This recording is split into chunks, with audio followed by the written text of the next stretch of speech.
State MR Jaipuria school Gida campus सभी बच्चों को बधाई देता है जिन्होंने बोर्ड परीक्षा में अच्छे अंक प्राप्त किए हैं। उनकी इस उपलब्धि के लिए हम उनकी सराहना करते हैं और उन्हें छात्रवृत्ति प्रदान करते हैं। जिन छात्रों ने 90% या उससे अधिक अंक प्राप्त किए हैं उन्हें कक्षा 11वीं में प्रवेश के लिए 100% प्रवेश शुल्क और 50% शैक्षणिक शुल्क में छूट दी जाएगी। हम सभी छात्रों को उनके उज्जवल भविष्य के लिए शुभकामनाएं देते हैं। नमस्कार, आप देख रहे हैं एफिडेविट।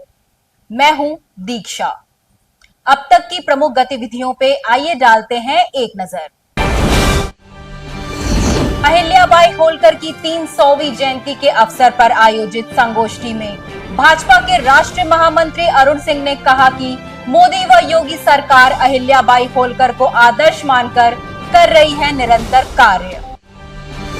सेवा योजन कार्यालय गोरखपुर और ITI चरगावा के संयुक्त तत्वावधान में आयोजित रोजगार मेले में 7 कंपनियों द्वारा लगभग 425 प्रतिभागियों में से 353 प्रतिभागियों को विभिन्न पदों के लिए किया गया चयनित।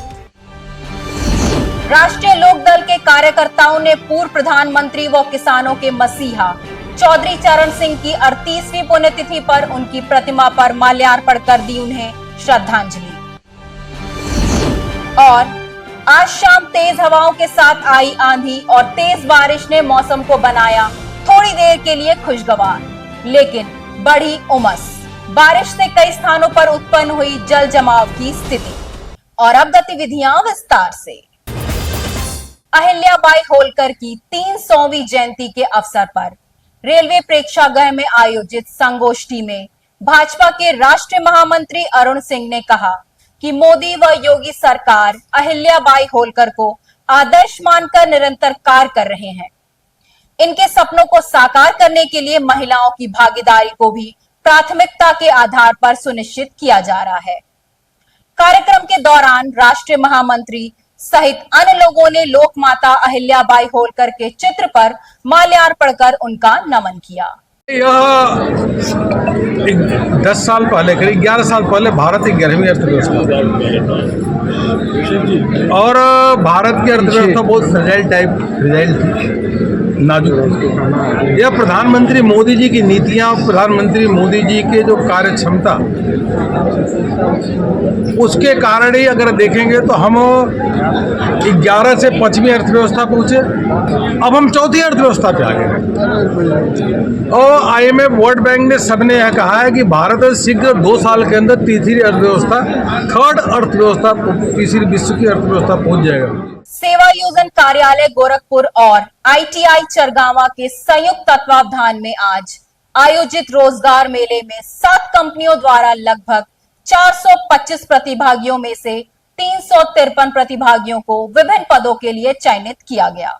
बड़ी संख्या में प्रतिभागियों ने रोजगार मेले का लाभ उठाया और सरकार की इस पहल की सराहना की। राष्ट्रीय लोक दल के जिला कार्यकर्ताओं ने सिंचाई विभाग डाक बंगले पर बैठक कर पूर्व प्रधानमंत्री व किसानों के मसीहा चौधरी चरण सिंह की 38वीं पुण्यतिथि पर उनकी प्रतिमा पर माल्यार्पण कर उन्हें श्रद्धांजलि अर्पित की। राष्ट्रीय लोक दल के प्रदेश उपाध्यक्ष विजय यादव ने मीडिया कर्मियों से बातचीत में कहा कि चौधरी चरण सिंह को गरीबों व किसानों की आवाज उठाने वाले जन नेता के रूप में हमेशा याद किया जाएगा। और चौधरी चरण सिंह एक गरीब परिवार नूरपुर में पैदा हुए थे, जो हमेशा दबे कुचले किसानों की बात करते थे। और चौधरी चरण सिंह की देन है कि आज हम लोग यहाँ खड़ा हैं, और नहीं तो पिछड़ी जात के दबे कुचले लोगों को कोई पूछता नहीं था। तो हम कहना यही है कि आज माननीय सभाकुल्ला जी हमारे पूर्व अध्यक्ष हैं और बड़े भाई शाहनवाज जी हैं, हमारे मुरारी लाल एडवोकेट साहब हैं। तो हम माननीय चौधरी चरण सिंह के पुण्यतिथि पे कसम लेंगे। ऐसे चौधरी चरण सिंह प्रधानमंत्री थे तो थाने पे चले गए किसान बन करके कि मेरी भैंस गायब हो गई थी, और उन्होंने जा कर के पता किया तो सबको सस्पेंड कर दिया। तो ये आज हम गठबंधन में है, भाजपा गठबंधन में राष्ट्रीय लोक दल है, लेकिन AC में बैठने वाला यहाँ का जो अधिकारी है और जो हम राष्ट्रीय लोक दल के लोग जाते हैं मिलने तो हे दृश्य देखता है। तो उसको पता नहीं है कि हम लोग चौधरी चरण सिंह के सिपाही हैं और चौधरी अजीत सिंह के साथ हम लोग राजनीति किए हैं। जो अजीत सिंह जी रामकोला में 7 किसान मार दिए गए थे तो लखनऊ से पद यात्रा की थी। लखनऊ से मिली जानकारी के अनुसार वृंदावन के प्रतिष्ठित आश्रम पर कथित अवैध कब्जे में शामिल अधिकारियों और माफियाओं को संरक्षण देने के मामले में सुनवाई के दौरान एमपी एमएलए कोर्ट में हंगामा हो गया। याचिका में प्रदेश सरकार के वित्त मंत्री को भी पक्षकार बनाया गया। नगर निगम में महापौर डॉक्टर मंगलेश श्रीवास्तव ने अपने 2 साल के कार्यकाल को पूरा करने पर कहा कि नगर निगम प्रशासन लगातार महानगर को विभिन्न सुख सुविधाओं से सुसज्जित करने में समर्पित है।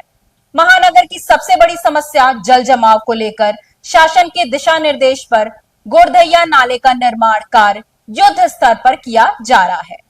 अब उसमें गलती हमारी भी होती है कई बार कि जो है हम उसको जो है आपको अगर 21 दिन के अंदर कर लें तो केवल वो नगर निगम से ही पास हो जाता है, फिर उसको कहीं जाने की आवश्यकता नहीं होती। और मैं समझता हूँ कि मैक्सिमम 3 दिन से 7 दिन के अंदर उसका निस्तारण हो जाता है।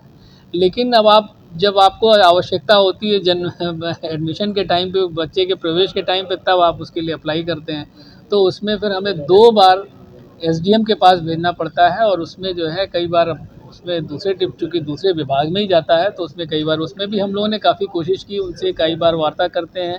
जब भी पेंडेंसी ज़्यादा हो जाती है तो उनसे एसडीएम से वार्ता करके हम लोग रिक्वेस्ट करते हैं, बल्कि एक आध हम लोगों ने अपने यहाँ के क्लर्क्स को भी वहाँ बैठाला कि भाई जिससे ये चीज़ें सुचारू रूप से हों। लेकिन कहीं ना कहीं हम जनता से ये अपील करेंगे कि जैसे जन्म होता है वैसे ही बनवा लें। अगर वो एक स्पेसिफाइड टाइम में बना लेंगे तो वो उनको भी सुविधा रहेगी और हमको भी सुविधा रहेगी। हमको तो होगी ही, उनको भी बहुत ज़्यादा सुविधा हो जाएगी। तो मेरा निवेदन यही रहेगा कि जो है जन्म प्रवेश के समय नहीं बल्कि जन्म के समय ही जन्म प्रमाण पत्र बनवाएं, वो ज़्यादा बेहतर होगा। देखिए, जहाँ से हमें रिक्वेस्ट आ रही है वहाँ पे हम प्याऊ लगवा रहे हैं और पहले वाले सारे प्याऊओं को जितने भी जगह हैं उनको एक्टिव कर दिया गया और उन जगहों पे जो है प्याऊ का संचालन निर्बाध रूप से चल रहा है। कई नई जगहों पे हमने भी जो है वो उसका भी इनॉग्रेशन किया।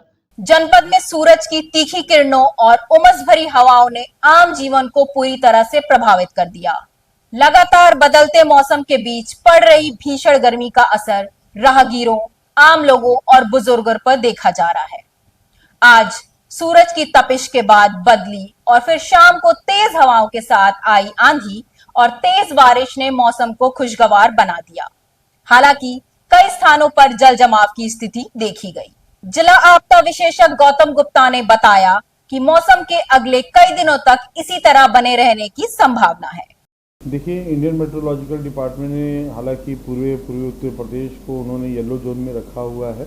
ये संभावना इसमें व्यक्त की गई है कि ये हो सकता है कि कुछ जगहों पे 30 से 40 किलोमीटर प्रति घंटे की रफ्तार से हवा चले और मेघ गर्जन भी हो और वज्रपात और बारिश होने की भी संभावना व्यक्त की गई है। लेकिन ये इस समय थोड़ा जो नौतपा जिसे मौसम चल रहा है, इस समय गर्मी तो इसमें बनी रहेगी। लेकिन अगर यदि बीच में बारिश होती है और पुनः गर्मी बनती है तो इसमें ये और ज़्यादा ह्यूमिडिटी को बढ़ाएगा ही, तो और दिक्कत बढ़ेगा। तो इसलिए ये इस समय बहुत ही अलर्ट रहने की आवश्यकता है। जिले के नवागढ़ एसडीएम सदर रोहित मौर्य ने आज सदर तहसील स्थित अपने कार्यालय में पदभार ग्रहण कर लिया। वे 2020 बैच के पीसीएस अधिकारी हैं। उन्होंने चौरी चौरा, गोला, कंपियरगंज सहित अन्य जगहों पर बतौर एसडीएम पद पर अपनी सेवाएं दी हैं। उन्होंने अपनी प्राथमिकताओं की बाबत मीडिया कर्मियों से बातचीत करते हुए कहा कि विचाराधीन अधूरे कार्यों और शासन की मंशा के अनुरूप कार्यों का प्राथमिकता के आधार पर निपटारा किया जाएगा। न्यायिक कार्य करना, बादकारियों को न्याय दिलाना व शासन व जो हमारे जिलाधिकारी महोदय, कमिश्नर सर महोदय के जो निर्देशों पे उनकी नीतियों का पालन करना मुख्य प्राथमिकताएं हैं, ताकि सभी को समस्याओं का विधिक निस्तारण हो सके और लोगों को सहायता मिल सके। जो भी ज़मीनी मामले आएंगे उसमें विधिक प्रक्रिया का पालन करते हुए हम उसका समस्या का निस्तारण करने का प्रयास करेंगे। कहीं पे टीम की आवश्यकता होगी तो टीम गठन कर उसकी समस्या का निस्तारण कराएंगे। जनपद में आगामी 30 मई से अंत्योदय व पात्र गृहस्थ लाभार्थियों को खाद्यान्न का वितरण शुरू किया जाएगा। इस बात की जानकारी सप्लाई इंस्पेक्टर अरुण सिंह ने दी है। उन्होंने बताया कि यह प्रक्रिया 10 जून तक जारी रहेगी। जून माह के खाद्यान्न का वितरण 30 मई से शुरू होगा और इसके लिए 10 जून तक चलेगा। इस संबंध में सभी तैयारियां हम लोगों ने कर ली हैं। खाद्यान्न दुकानों पर पहुंच गया है और कार्डधारक अपनी सुविधानुसार जो शासन द्वारा निर्धारित तिथि है 30 मई से 10 जून तक इस बीच में खाद्यान्न प्राप्त कर सकते हैं संबंधित उचित मूल्य की दुकानों पर। और अब मुझे दीजिए इजाजत। देखते रहिए एफ.ए. रैबिट। धन्यवाद।